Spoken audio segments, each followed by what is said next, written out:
Hello everyone, myself Divyanshi Dwivedi. Once again welcome to our YouTube channel Gyanodaya के गुरुजी।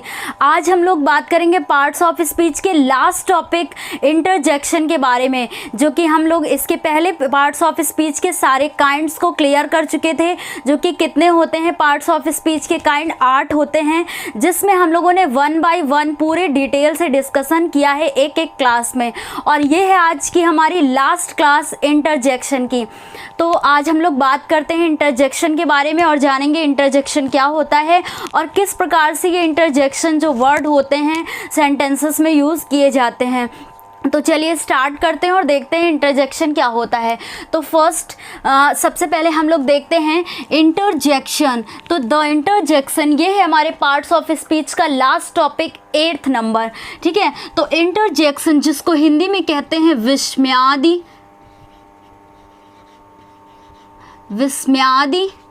बोधक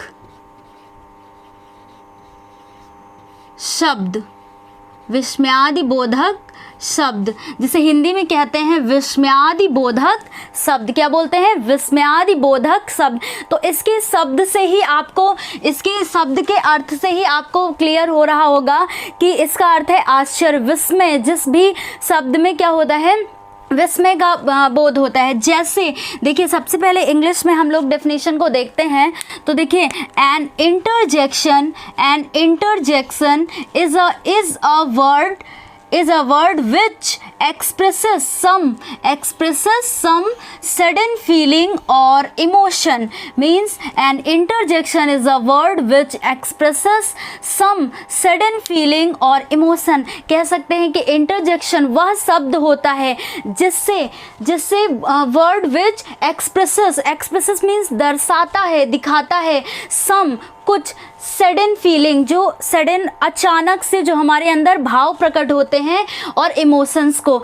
तो कह सकते हैं कि इंटरजेक्शन वह शब्द होता है जो हमारे अंदर अचानक से उत्पन्न हुए भावों को क्या करता है, एक्सप्रेसेस करता है, मीन्स उसको दिखाता है। ठीक है, तो इस प्रकार से नॉर्मल वे में हम कह सकते हैं कि इंटरजेक्शन वह शब्द होता है जो हमारे हृदय में या हमारे कह सकते हैं कि अंदर अचानक से जो भावों को व्यक्त करे। वह भाव जो हो सकता है हमारा खुशी का भी हो सकता है, दुख का भी हो सकता है, घृणा का भी हो सकता है। जैसे, तो सबसे पहले ये क्लियर हुआ। इसके बाद हम लोग एग्जाम्पल को देखते हैं। जैसे वह शब्द कौन कौन से हो सकते हैं, तो आइए देखते हैं।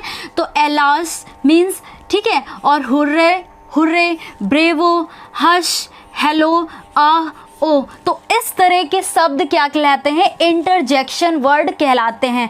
तो alas, hurray, bravo, hush, hello, ah, oh. तो इस प्रकार से ये शब्द क्या कहलाते हैं, इंटरजेक्शन वर्ड कहलाते हैं। और इनमें कुछ ऐसे शब्द होते हैं जो हमारी हैप्पीनेस को क्या शो करते हैं, ठीक है, या जॉय, खुशी, ठीक है, और ग्रीफ मीन्स हमारे दुख को व्यक्त करते हैं। और इस प्रकार से सरप्राइज, आश्चर्य, ठीक है, सरप्राइज मीन्स आप समझते हैं। और अप्रूवल को मीन्स प्रशंसा किस प्रकार से लोगों को की जाती है। एड्रेस मीन्स कॉलिंग या जो भी इसके लिए, ठीक है। तो देखिए, जैसे जॉय, खुशी के लिए बात करें तो देखिए हुर्रे ये शब्द का यूज़ करते हैं, ठीक है। हाँ, ये सभी किसके लिए होते हैं, जॉय के लिए, खुशी के लिए।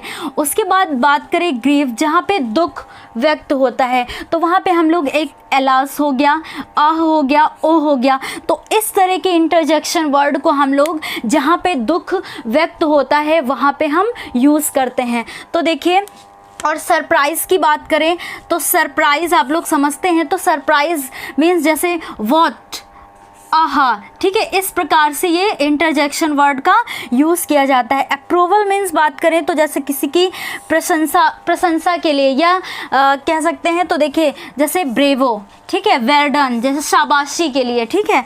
तो अप्रूवल हो गया शाबाशी या प्रशंसा के लिए।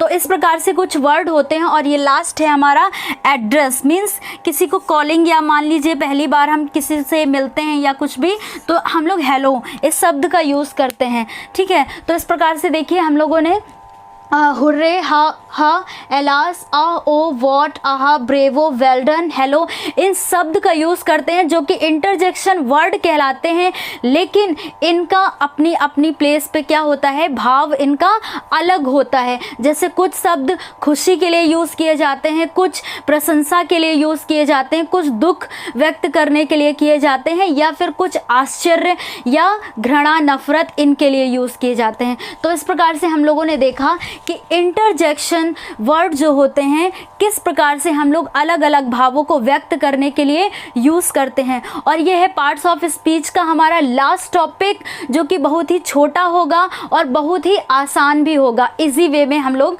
देखेंगे। अब इसके बाद हम लोगों ने देखा कि कुछ हमारे खुशी को व्यक्त करते हैं, कुछ घृणा या नफरत को व्यक्त करते हैं, मीन्स दुख को व्यक्त करते हैं, कुछ सरप्राइज को, तो कुछ अप्रूवल मीन्स प्रशंसा या शाबाशी के लिए, और एड्रेस हेलो। ठीक है, तो इस प्रकार से हम लोगों ने इतने वर्ड्स को देखा। उसके बाद हम लोग बात करते हैं कुछ एग्जाम्पल्स की, कि जो सेंटेंस लिखे हुए होते हैं उसमें किस प्रकार से हम लोगों को इंटरजेक्शन वर्ड का यूज़ देखने को मिलता है। तो देखिए, सबसे पहले क्या लिखा हुआ है सेंटेंस में, हेलो, हाउ आर यू। ठीक है, तो देखिए hello, how are you, hello आप कैसे हैं। ठीक है, तो देखिए यहाँ पे हेलो जो ये शब्द यूज़ हुआ है यही तो कहलाता है इंटरजेक्शन। ठीक है, यही क्या कहलाता है, इंटरजेक्शन वर्ड।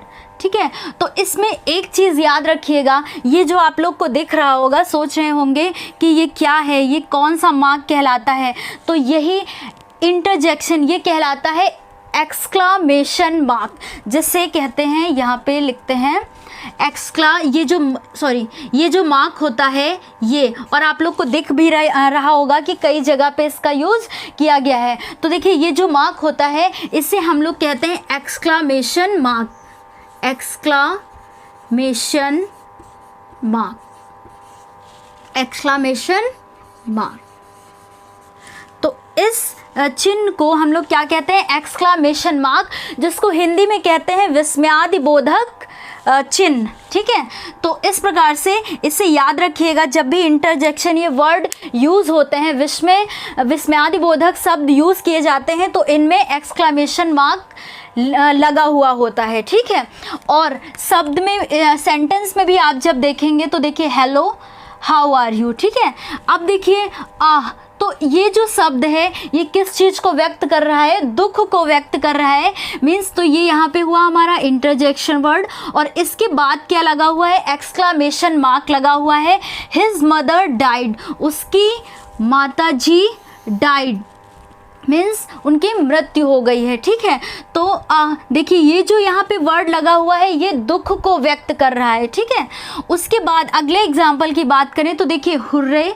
ठीक है, हुर्रे, अब देखिए ये किसको एक्सप्रेसेस कर रहा है, ये किसको दर्शा रहा है, ये जॉय को, खुशी को दर्शा रहा है। जैसे we have won the match, hurray we won the match, मैंने क्रिकेट मैच क्या जीत लिया है। तो देखिए इस प्रकार से सेंटेंस में जो ये हुर्रे लिखा हुआ है ये किसको एक्सप्रेसेस कर रहा है, जॉय को, हैप्पीनेस को एक्सप्रेसेस कर रहा है। ठीक है, तो हम कह सकते हैं, अब देखिए नेक्स्ट एग्जाम्पल में ओह। ठीक है, अब ये ओह वर्ड जो है, यू आर लेट, ये किसको कर रहा है, कि ये हम कह सकते हैं इसमें कि ओह यू आर लेट। तो ये जो ओ है ये इंटरजेक्शन वर्ड हुआ, और इसके बाद आप लोग देख रहे हैं कि एक्सक्लामेशन मार्क लगा हुआ है। तो एक ये कह सकते हैं कि आश्चर्य, सरप्राइज कह सकते हैं कि ओह यू आर लेट। ठीक है, आप देरी से आए कह सकते हैं। ठीक है, तो यू आर लेट। उसके बाद एलाश, अब देखिए इसका भी अभी यूज़ बताया कि इसका दुख व्यक्त करने के लिए इसका यूज़ करते हैं, जहाँ भी हमारे दुख की भावनाओं को प्रकट किया जाता है। जैसे ही इज़ डेड, वह मर गया है। ठीक है, तो एलाश, अब ये जो यहाँ पे ये वर्ड है ये भी एक्सप्रेसेस कर रहा है, किसको एक्सप्रेस कर रहा है, ये हमारे ग्रीफ को, सौरों को एक्सप्रेस कर रहा है, मीन्स दुख को एक्सप्रेस कर रहा है। ठीक है, तो इस प्रकार से देखते हैं वेल डन, वेल डन। ठीक है, ये किसको शाबाशी के लिए कह सकते हैं, इसका यूज़ करते हैं हम लोग। अप्रूवल, ठीक है, प्रशंसा के लिए। जैसे यू कॉट अ थीफ, आपने चोर को पकड़ लिया है, वेल डन। ठीक है, तो इस प्रकार से देखिए उसके बाद अगला ब्रेवो, ये भी किसके लिए होता है? अप्रूवल के लिए होता है, ठीक है, प्रशंसा के लिए होता है अप्रूवल, ठीक। तो देखिए, you have played well, you have played well, आपने अच्छा खेला, ठीक है। तो देखिए, एक शाबाशी के लिए यूज़ किया जा रहा है ब्रेवो का।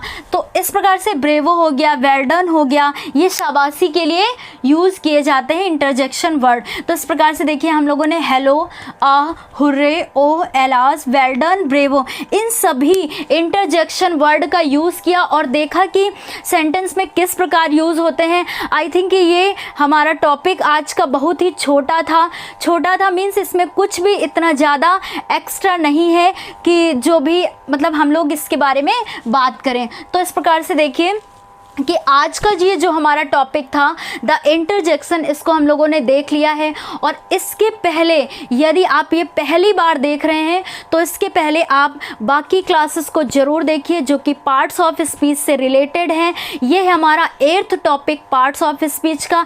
इसके पहले पार्ट्स ऑफ सेंटेंस को भी पूरा डिटेल से कवर किया गया है। और जैसे कि मैंने पहले भी बात की थी कि इस चैनल पे आपको बेसिक से बताई जाएगी। यदि आपको ये आता है तो बहुत ही अच्छी बात है, और यदि आप ये पहली बार पढ़ रहे हैं तो प्लीज़ 1 बाय 1 इन क्लासेस को ज़रूर देखिएगा पार्ट्स ऑफ स्पीच की, जिसमें noun, pronoun, adjective, verb, adverb, preposition, conjunction और इंटरजेक्शन जो कि आज कंप्लीट किया गया है, ये सभी 8 काइंड के बारे में पूरा डिटेल से डिस्कशन किया गया है। तो प्लीज़ यदि आपने उन क्लासेस को नहीं देखा है तो ज़रूर देखिए। और हाँ, ये आज का हमारा टॉपिक बस इतना ही था। तो यदि आपको ये क्लास पसंद आई हो तो please like, share and subscribe करना ना भूलें। Thank you.